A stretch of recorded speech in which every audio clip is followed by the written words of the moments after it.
Before we get into today's show, let me tell you about the latest deal from Mike Lindell, MyPillow. Once again, the big box stores have canceled their orders simply because they don't agree with Mike Lindell's politics. They don't like it because he supports President Trump. Well, he's going to pass that savings on to you. No more middleman. And boy, does he have some great deals on the Giza Dream Sheets and the Percal bed sheets. Listen to this. Giza Dream queen size, normally $139.98. Your wholesale price, $69.99 when you use promo code Joey. King size, only $79.99. The Percal queen size, normally $89.98. Your wholesale price, $29.98 when you use promo code Joey. Just call 1-800-893-4059 or go to mypillow.com. Always use promo code Joey. Free shipping options available. This allotment's not going to last very long. When they're gone, they're gone. mypillow.com, promo code Joey. Thanks for joining me in the PhD Weight Loss and Nutrition Studios. To lose weight for the last time, visit myphdweightloss.com. So it's that time of the year again, the unofficial start of summer, right? Pools are opening, grills are being fired up, department stores are running some of their biggest sales of the year. But before we rush out to the lake, before we jump into the pool, before we start firing up the charcoal, let's pause for a moment and think about and remember the true meaning of today, Memorial Day. Because today isn't just about the hot dogs. It's not just about the sales or making sure you have enough sunscreen on. It's a very sacred day. It's a day that we remember true heroes. Now, if you're new to our program, first of all, welcome. Appreciate you joining us, spending a few minutes of your day with me. But we don't gloss over the true meaning of today, of days like today. We want to truly talk about why we pause, why most people across the country have today, this Monday, Memorial Day, off. We want to honor those brave men and women of our armed forces who paid the ultimate price so that we could be free to argue politics, that we could be unafraid to worship our God, that we could barbecue in the backyard, or just binge watch baseball or golf or whatever it is we enjoy doing. We can do all of that because of the price they paid. Memorial Day traces its roots back to the years following the Civil War, when families began the tradition of decorating the graves of fallen soldiers. It was originally known as Decoration Day. In fact, back in 1868, Union General John Logan declared May 30th as a day to lay flowers on the graves of the war dead. No Twitter, no TikTok, no YouTube, just a solemn remembrance and to show our gratitude. Today it honors all who have died in service, from Bunker Hill to Baghdad, from Iwo Jima to Kabul. Now, let's be real. As Americans, we love our freedom. We like to be able to say what we want to say. We like to be able to worship when we want to worship. We also love our long weekends. We love this extra day off. But freedom isn't something that we just get. It's something that someone had to fight for. Someone had to pay for this. And that payment often came in the form of blood, tears, and the ultimate sacrifice. Ronald Reagan said it best when he said, and I quote, "Freedom is never more than one generation away from extinction. It must be fought for, protected, and handed on, or one day we'll spend our sunset years telling our children and our children's children what it was once like in the United States when men and women were free." Now, there's a reason President Reagan's words still echo in the hearts of Americans decades later. I remember interviewing a World War II veteran a few years ago. His name was Joe. He stormed the beaches at Normandy. When I asked him what it was like, he looked me dead in the eye and he said, "It was loud, it was wet, and I prayed harder in those 20 minutes than I've prayed in my whole life." Then he kind of laughed and he said, "And then they told me that it was just beginning." Joe lived a full life after the war. He was one of the lucky ones. He came back to his family, ran a mechanic shop, sang in the church choir. But every Memorial Day, Joe would go and sit at the local cemetery with his folding chair, a black coffee, and the names of his fallen brothers. He would read through those. He would pray for those brothers. He said they didn't come home so I keep showing up for them. It's moments like that, moments that remind us that Memorial Day isn't about politics. It's about people. It's about lives. It's about love and loss. It's about those brave men and women who put on that uniform, not knowing whether they'd come back home or not. But they did it anyway. They did it proudly. They served our country proudly. They did it for our country. They did it for faith. They did it for family, for a flag that still waves over the land of the free. And yet, in a world where celebrity tweets make the headlines, where TikTok dances go viral, millions of people see it, how easy is it to forget some of these things that really matter? I mean, I saw a teenager on social media last year ask if Memorial Day was when we celebrate George Washington's birthday. No, kid, that's President's Day. And you might want to read a book sometimes and remember what the difference between President's Day is and Memorial Day. But you know what? It's not their fault. It's not these young people's fault. It's our fault because we have to teach them the meaning of Memorial Day. It's our responsibility to pass on the legacy of those who fought for what we so easily take for granted. Take the story of Private First Class Ross McGinnis. Ross was just 19 years old when in 2006, serving in Iraq, a grenade was thrown into his Humvee. Without hesitation, Ross threw himself over that grenade to protect his brothers in that vehicle. He received the Medal of Honor posthumously. He didn't do it for the medal. He did it to protect those he served with. That kind of courage can't be taught in a classroom. It's written into the soul of our finest. And you know, for every act of heroism like this, there's a Gold Star mom at home mourning the loss of her son or her daughter. There's a dad whose photo of his son or daughter is on the mantle. These families carry a weight that the rest of us can't truly imagine, can't comprehend. So when we stand for the national anthem on this Memorial Day, and we see our flag flying high, let's remember it's not just a symbol. It's a story. It's a story of someone's life that was paid in full. At 3 o'clock local time on Memorial Day, Americans are encouraged to pause for a moment, just a moment, in a national moment of remembrance for those who fought so hard for our freedoms. So wherever you are, whatever you're doing, whoever you're with, just pause at 3 o'clock on this Memorial Day and thank God for this country, for the patriots who laid down their lives so that you and I can live free. So today, as you gather with your loved ones, whatever you decide to do today, take a moment, tell your kids or your grandkids or your nieces and nephews, the younger generation, what Memorial Day really means. Visit a veteran's grave, whether you know them or not. Shake the hand of a Gold Star family. Pray for our military today.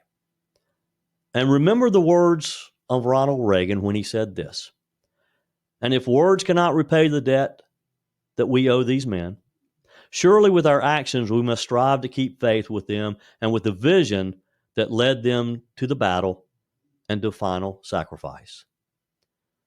That's what Memorial Day is about, my friends. Not just remembering, but living in a way that honors their legacy. So raise a flag, say a prayer, and from all of us here on the show, God bless our fallen heroes. God bless the families who mourn them. And may God continue to bless these United States of America. Are you ready for this? I dropped over 30 pounds on the PhD weight loss plan. No Ozempic, no shots, no meds. Look, I refuse to rely on prescriptions for life, and you probably feel the same. Joey Hudson here. Here's what Big Pharma won't tell you. Your body already makes GLP-1. That's the hormone that fights hunger. PhD helps your body produce it naturally, faster, and without side effects. With PhD, there's no muscle loss, no rebound weight gain, and no cravings. Just real, lasting weight loss the natural way. Right now, get a free body scan and personalized metabolic assessment. It takes 5 minutes and shows what's really happening inside your body. You'll walk out knowing how to flip your fat-burning switch. No shots needed. Don't trade your health for a quick fix. You can do this without Big Pharma and without the drugs. Plus 15% off when you fully commit to your program and the PhD Get Results Guarantee. Call now 864-644-1900. Start today. Call 864-644-1900 or visit myphdweightloss.com. Continuing this special Memorial Day show, glad to have you. And again, let me just remind you to please say hello and thank someone who has served our country.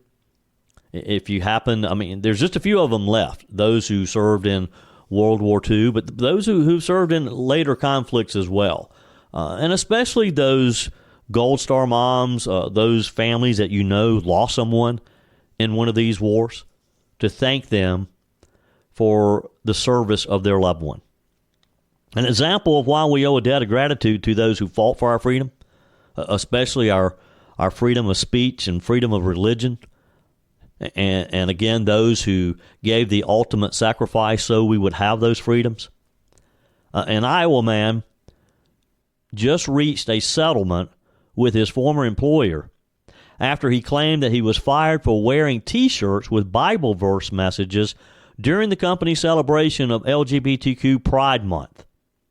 Cosby Corey Cunningham, he is a devout, born-again Christian, filed a religious discrimination lawsuit in federal court last August against Eaton Corporation. It's a global management company. You've seen the name many, many times. After he was fired in August of 2023. Cunningham was hired by Eaton in 2019 as a quality assurance manager. He managed new product development of military and commercial aerospace activities before his termination, according to the lawsuit. His lawsuit says that during his employment, Eaton began increasingly promoting DEI and LGBTQ support in the workplace. He was allegedly required to attend multiple DEI training sessions and says he was singled out during one training for disagreeing on the use of woke pronouns. Now remember, let's think about this time period here. This would have been in that 2020, 2021, 2022 time period. Who was sitting in the Oval Office? Joe Biden. Who is Vice President? Kamala Harris. And all that the Biden administration brought to us. They were really focusing. They were bearing down, promoting DEI, promoting that companies get with the program. And Eaton, since it is in the aerospace world, I'm sure they have a lot of government contracts. So I'm sure that Eaton felt like that they needed to buckle under and to be a beacon for DEI so that the Biden administration would keep those government contracts coming. So on June 2nd, 2023, according to the lawsuit, Eaton initiated a Pride Month ceremony where a pride flag was raised in front of its main building in support of Pride Month. Eaton's management encouraged employees to attend and wear specific colors that day to show their support for the effort. Pride T-shirts were also sold to employees according to the lawsuit. Now think about this. A major company like this, and I'm not saying that they should have ignored it, but to have pushed it like they did is criminal in itself. But as the story develops, Mr. Cunningham said he began wearing Bible verse T-shirts that day to express his, quote, sincerely held religious beliefs and to counter the views that were being coerced by the company on its employees regarding the support of Pride Month. One shirt cited Proverbs 16:18 with the text, "Pride goes before destruction, and arrogant spirit before a fall." Another T-shirt that he wore, "Talking Back the Rainbow," Genesis 9:13, with the verse, "I have set my bow in the cloud, and it shall be a sign of the covenant between me and the earth." It was on the back. A third read, "God opposes the proud, that gives grace to the humble. This is James 4:6. So on July 20th, 2023, Mr. Cunningham was called into a meeting with Human Resources, that dreaded call from HR, and told that his shirt was making people uncomfortable, and one person felt it was inflammatory towards the LGBTQ community. He met with HR again 1 week later and requested written documentation showing which company policy he was violating by wearing the religious T-shirt. Now, I don't guess it mattered that he felt uncomfortable with the multicolored Pride T-shirts that were being sold by the company to the employees to stress that they were celebrating Pride Month. His lawsuit claims that Eaton threatened to fire him at the meeting. The following day, he requested, in writing, a religious accommodation to wear the T-shirts, which was denied. He made a second request via a letter to HR saying he felt he was being attacked by his employer because of his beliefs. Can you believe that this happened in our country, in America? In the following weeks, Mr. Cunningham says he was sent home twice after he refused to stop wearing the T-shirts. Eaton fired him on August 23rd, 2023, saying he had violated their harassment-free policy. So it's okay for people who supported Pride Month to wear their multicolored T-shirts representing Pride Month, but it's not okay for this Christian man to wear Bible verses on his shirt to show what he believes in, to show his Christian beliefs, to promote his Christian beliefs. This is what is wrong with DEI in general. There's no tolerance for other beliefs. You either get on board with some of their radical woke leftism, or you're fired. Cunningham filed a discrimination complaint as a result of this with the Equal Employment Opportunity Commission and the Iowa Civil Rights Commission before filing his complaint in federal court in August of 2024, alleging unlawful religious discrimination by Eaton. According to Cedar Rapids-based KCRG, lawyers for Eaton argued Cunningham was not entitled to any damages because any actions taken by the company against him were legitimate and non-discriminatory and non-retaliatory and were based on legitimate business reasons. Now, how can they argue that it was non-discriminatory and non-retaliatory when, again, he was fired because he was wearing a T-shirt with a religious message, his religious message, his Bible verses of his Christian faith? Well, the case came to a conclusion this past week with Eaton and Cunningham reaching an unspecified settlement agreement out of court, according to KCRG. The case was dismissed on May 20th, according to court documents. I hope that they paid him a boatload of money because they certainly owed it to him. I don't know if he gets his job back or what, but that is why we fight for our freedoms. That is why Memorial Day is so important. Your comments are welcome on the Furman Ford text line, 864-477-JOEY. That's 864-477-5639. Emails always welcome, joey@joeyhudson.com. Speaking of the Furman Ford text line, it's never been more important to support locally run businesses owned by people who actually live here in the upstate. Let me take a minute to talk with you about our friends at Furman Ford. If you're looking for a new vehicle, maybe a great pre-owned vehicle, one you can trust, or maybe you're looking to order that special vehicle. Either way, if you want a new one, a brand new one, or a pre-owned that you can trust, the folks at Furman Ford, they're there to help you. Their name is on the sign because their name is on the line, because every single transaction is important to them. Jim Furman, Matthew Furman. They do business the right way. When you stop by, when you give them a call, or maybe when you just send them a quick email, you're always going to have access to a member of the Furman Ford family. And by the way, they also offer great service, and you're not going to have to wait weeks and weeks to get it done. And you do not have had to purchase your vehicle at Furman Ford. Doesn't even have to be a Ford. They service all makes and models. Visit my friends at Furman Ford online at furmanford.com, furmanford.com. Well, we had a great time on Friday at the Walhalla Performing Arts Center to see Jason Crabb. For those of you who were there, thank you. It was great seeing so many of you, getting a chance to talk with you.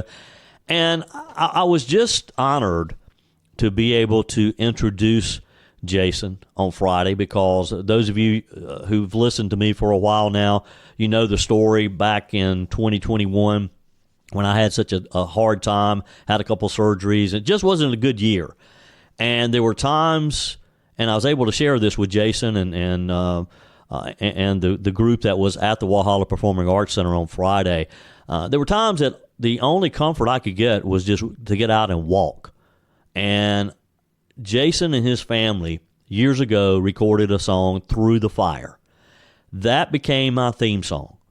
I would listen to that song over and over and over as I walked to try to get comfort. And it was just a blessing for me to be able to introduce Jason, spend some time with Jason before the show on Friday, but to share that story of how his music was comforting to me. How he had no idea that in upstate South Carolina, his music was helping someone get through a tough time.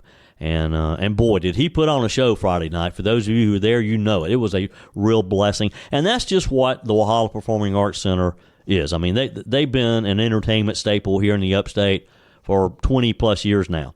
They bring you that high-quality entertainment, and they got some great shows coming up throughout the spring and summer. On Sunday, June the 1st, you can experience Mini Kiss, the biggest little band in the country. You've seen them in the movie, Paul Blart, too, and in the Kiss Dr. Pepper commercial. Now you can see them in Walhalla. On Sunday, June the 8th, enjoy the Almond Betts Band. The Almond Betts Band makes timeless rock and roll for the modern world, blurring the boundaries between blues, Americana, and that Southern soul that we like. Then on Saturday, June the 14th, write these dates down, June the 14th, see Chi-Town Transit Authority, the premier Chicago tribute band. They return to the Walhalla Performing Arts Center Father's Day weekend to put on another fantastic high-energy performance of those classic Chicago tunes that we all love. For ticketing information and to see the full upcoming lineup, just visit walhallapac.com, walhallapac.com, and be sure and tune in on Wednesdays for Walhalla Holla Wednesday when we give away some tickets. And you have a chance to win some tickets to see this week to see Mini Kiss. So be sure and join me on Wednesday. A small, tight-knit group of former President Joe Biden's inner circle was running the White House like a politburo, and they were the ultimate decision makers as Biden's health and cognitive function continued to decline, according to the authors of a new book. The group, dubbed the Politburo, included a group of seasoned political veterans, including Mike Donnellan, Steve Ricchetti, and Bruce Reed, but also family members like the First Lady, which we all suspected, right? And the President's son, Hunter. This, according to the authors of this new book, is titled Original Sin. The author Alex Thompson told PBS's Washington Week, in terms of who was running the White House, it's a small group of people that have been around. Some people within the administration call them the Politburo. That's the term we used in the book. Former White House Chief of Staff Ron Klain was at times part of this group, as was former senior advisor to the president, Annie Tomasini. Also in the group was the First Lady's former top advisor and work husband, Anthony Bernal, whom the Post previously reported created a toxic workplace environment. One of the co-authors and CNN anchor Jake Tapper, referring to the movie about a dead guy who was wheeled around as part of an elaborate ruse, said, and Joe Biden himself also is a part of this. Joe Biden is not like it's not Weekend at Bernie's. He has some purchase here. He has some agency, and he's aware of some of what's going on. Tapper added, he's aware of the fact that they are keeping the cabinet away from him. They are keeping some White House staffers away from him. Wow. Usually the term Politburo refers to the top echelon of a communist state, like the former Soviet Union, the Russian government. Many of the season's politicos had been around the Joe Biden for many decades as he served in the U.S. Senate and then 8 years as vice president.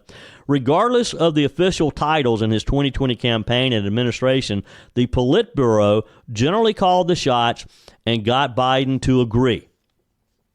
The one source familiar with the inner workings of the White House told the authors 5 people were running the country, and Joe Biden was at best a senior member of the board. Wow. And these 5 people probably were the ones using that auto pen just to sign some of those pardons and some of the things that Joe Biden did. I'm going to go out on a limb here, as I predicted before, that Joe Biden would have eventually pardoned his son Hunter, and which he did, although he kept saying last year during the campaign when he thought his name was going to be on the ballot that he would never pardon his son.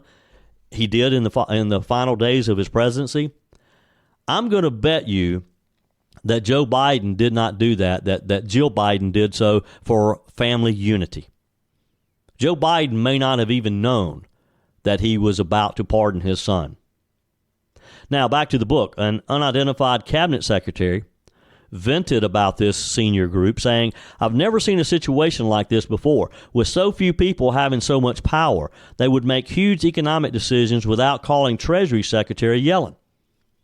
The politburo had been forceful in rejecting and diminishing concerns about the former president's age and mental acuity. According to the book, the advisors had generally seen concerns about Biden's age as simply a political vulnerability, not a serious limitation. So they didn't really care the effect that it could have on our country, our national security, that foreign dignitaries, that foreign leaders might take advantage of it, knowing that we had a president who wasn't really being the president. They didn't care about that. They cared about their own power and what they could accomplish. They believed that Biden was achieving real policy victories, entitling him and them to a second term. And that's what it was all about.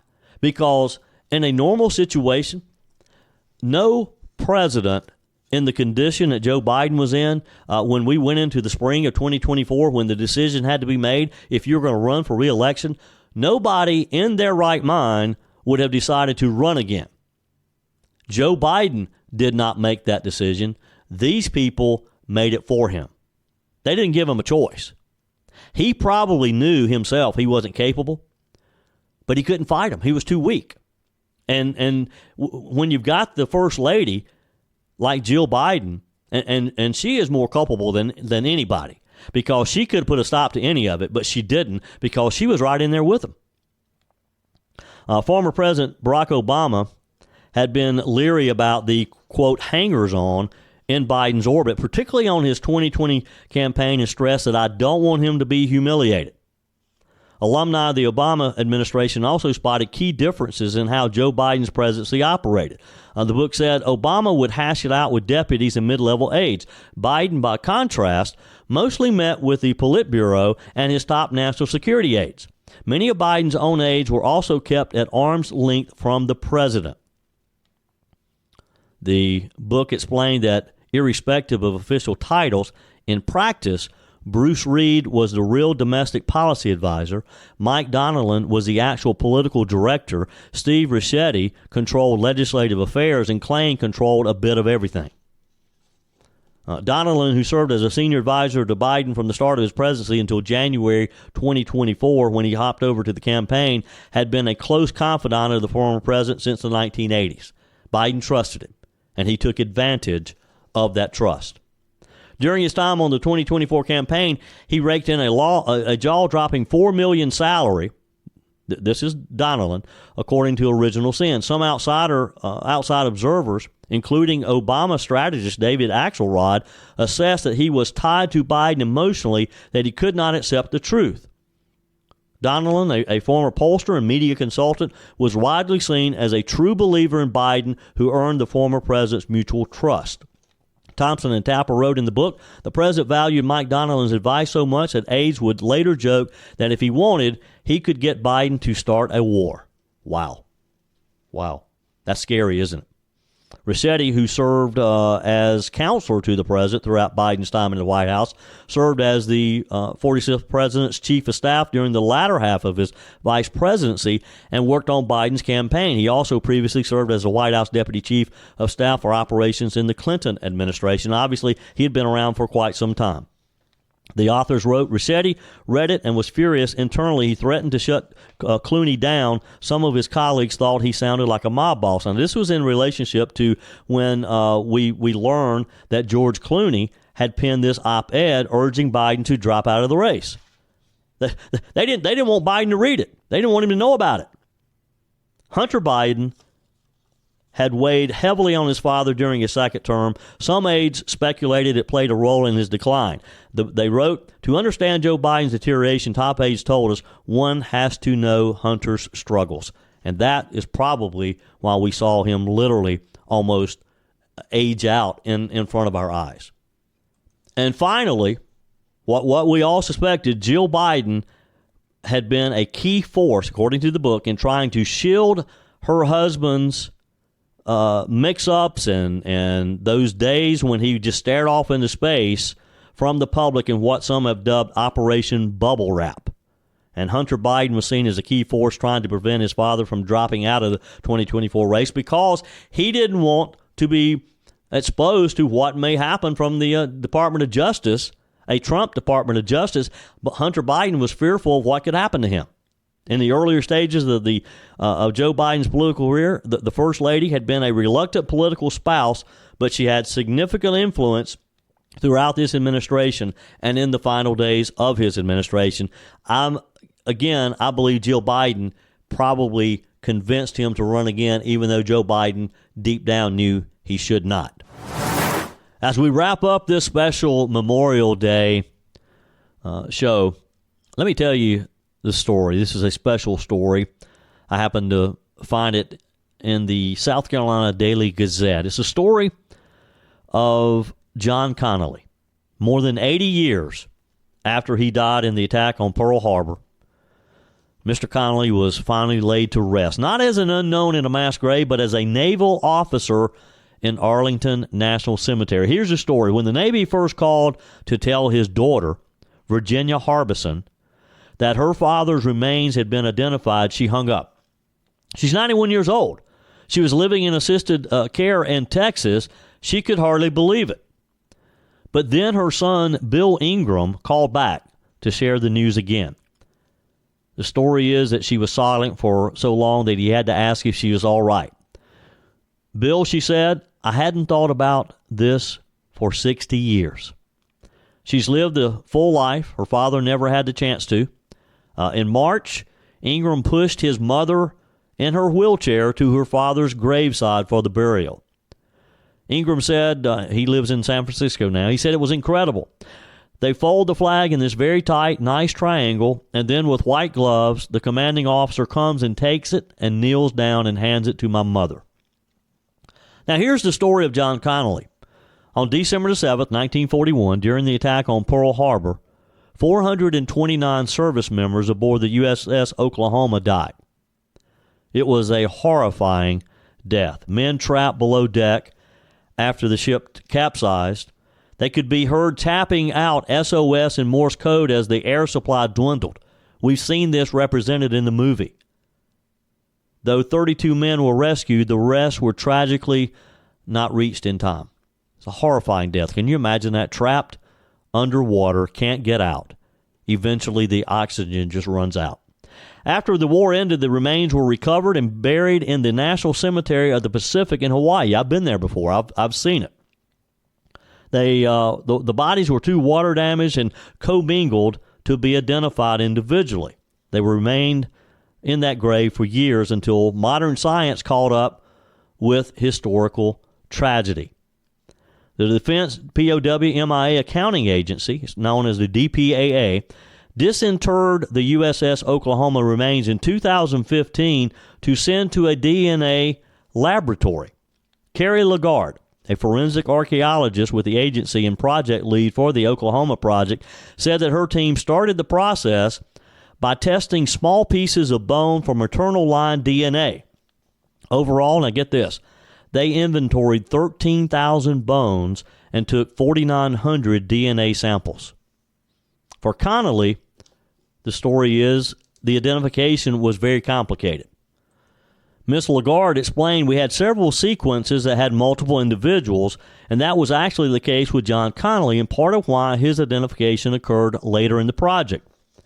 Since John Connolly was older than most of the men aboard the USS Oklahoma, as one of the few officers on the ship, and scheduled to retire just 3 weeks after the bombing, he got so close.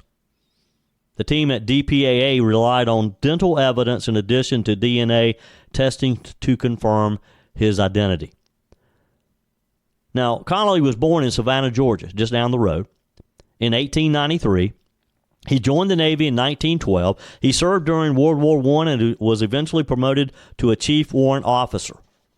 In 1941, his wife, Mary Connolly, and their two daughters, 8-year-old Virginia and 6-year-old Helen, were eagerly awaiting his return and retirement in Long Beach, California, when the Navy informed them that he had died. Mary Connolly never remarried. Ingram said she was very sad all her life because she married at age 30 or 31 and her husband was away in the service but was killed right before he was supposed to retire. Connolly's memory has been passed down through the generations. Ingram said, "We've taken my family to Hawaii and we went to the memorial and found the marker for his name." Everything changed last year, though, when Ingram got a call from the Navy. Wow. In a 200-page report, the Navy detailed the historical background, the identification process, and scientific evidence. Navy POA MIA branch head Richard Jenkins said, "With the research that was involved, both with historical research and medical research, there's a lot of folks at DPAA that are involved. We as a service will explain that to the family with the hopes of them feeling comfortable with the findings and showing them that it's not just any set of remains, it's actually going to be their loved one. It's going to be that person." There's a story that runs in Ingram's family about his grandfather. A couple of years after World War II, a young man knocked on the family home and introduced himself to Virginia and Mary Connolly. He had been on the USS Oklahoma with John Connolly, he said, and when the ship was hit, Connolly pushed open a hatch and forced him out. Connolly had saved his life. Wow. In 1944, the Navy recommissioned one of their ships as the USS John Connolly. Though his story was a tragic one, an officer who never returned home, whose remains were left unknown, and again, he got so close, within 3 weeks of a distinguished career ending in retirement, history has granted him a second chance at closure. Over 8 decades later, he finally got the hero's burial he deserved. Ingram said they did everything. They had a band, they played taps, they fired the guns. 7 soldiers fired 3 times for a 21-gun salute. A final send-off at last. Doesn't this just warm your heart to know that this family who had come to terms with this, they were, I guess, at peace, knowing that their father, their grandfather, was buried in this mass grave in Hawaii along with men that he served with. And then because of science and because our country takes very seriously the idea of honoring and remembering men and women who have served in our military. Wow. It just warms my heart to know that the Connolly family was able to properly bury their hero, their father, their grandfather. And look, kudos to the United States, to all of our military service, to the Department of Defense, for putting the money into this program, because you got to know it wasn't cheap. It's not inexpensive to run these types of programs. And for all the workers who are part of it, who are part of the Defense POW MIA accounting agency, to inventory 13,000 bones, to take 49 DNA samples, wow. I mean, it's just amazing that they're still trying to identify these men who gave the ultimate sacrifice. The reason you and I are celebrating Memorial Day today is to remember people like John Connolly, who was in that boat, in that ship, who died a horrible death, knowing that he was trapped underwater, and he probably knew that the likelihood of his survival was probably very little. That's it for today's edition of Just the Truth. Thanks for joining me in the PhD Weight Loss Studios. To lose weight for the last time, visit myphdweightloss.com. If you haven't joined my mailing list yet, visit my website, joeyhudson.com. Click on the Connect with Joey button so that you can receive our emails and the most up-to-date news. Also, join me on my YouTube channel. Be sure and like, comment, and subscribe. Just search for Joey Hudson. As always, thanks for spending a few minutes of your day with me. Do me a favor and forward this episode to a few friends. Just click on the share button and send to your contacts facts. We need to build an army of conservatives to win our country back, and we can do that by continuing to share the truth with our friends and family. Keep those comments coming via the Furman Ford text line, 864-477-JOEY. Email to joey@joeyhudson.com, and I love your messages on the MyPillow message line. Again, that's 864-477-JOEY, 864-477-5639. Be sure and take advantage of the MyPillow special, just $14.88 on the standard MyPillows when you use promo code Joey. Order online at MyPillow.com or call 800-893-4053. We're back again tomorrow and hope you'll plan to join us. Until then, remember, God's got this. He's still in control.